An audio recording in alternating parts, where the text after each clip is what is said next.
Gentlemen cinema గురించి ఎవరైతే శంకర్ దర్శకత్వం వహించారో ఆ జెంటిల్మెన్ సినిమా చూడటానికి పవన్ కళ్యాణ్ గారు బ్లాక్లో టికెట్ కొనుక్కుని వెళ్ళానని, ఆ బ్లాక్లో ఎక్కువ మొత్తంతో కొనుక్కున్నటువంటి డబ్బు నిర్మాతకు హాలు వరకు చేరదు కాబట్టి టికెట్లు పెంచడం సమంజసము అనేటువంటి మాట మాట్లాడారు. దీన్ని నేనేం తప్పు పట్టడం లేదు. కానీ డిమాండ్ సప్లై మీద ఆధారపడి టికెట్లు ఉంటే ఇంకా ప్రభుత్వాలు జోక్యం చేసుకోవాల్సిన అవసరం ఏముంటుంది అనేది నాకు ఉన్నటువంటి సందేహం. నిర్మాతలు థియేటర్ వారు నిర్ణయించుకొని టికెట్ ధరలు ప్రకటించుకోవచ్చు. ప్రభుత్వం దానిలో పాత్ర వహించవలసినటువంటి అవసరమే లేదు.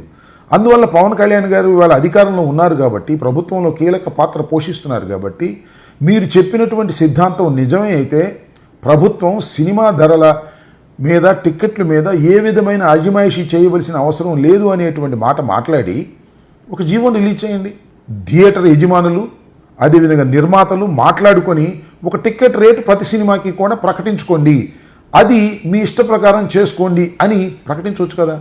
ప్రభుత్వం దీనిలో ఎందుకు ఇంటర్ఫీర్ కావాలి అనేటువంటి పద్ధతుల్లో మాట్లాడారు. నాకు చాలా విచిత్రంగా అని కూడా అనిపించింది.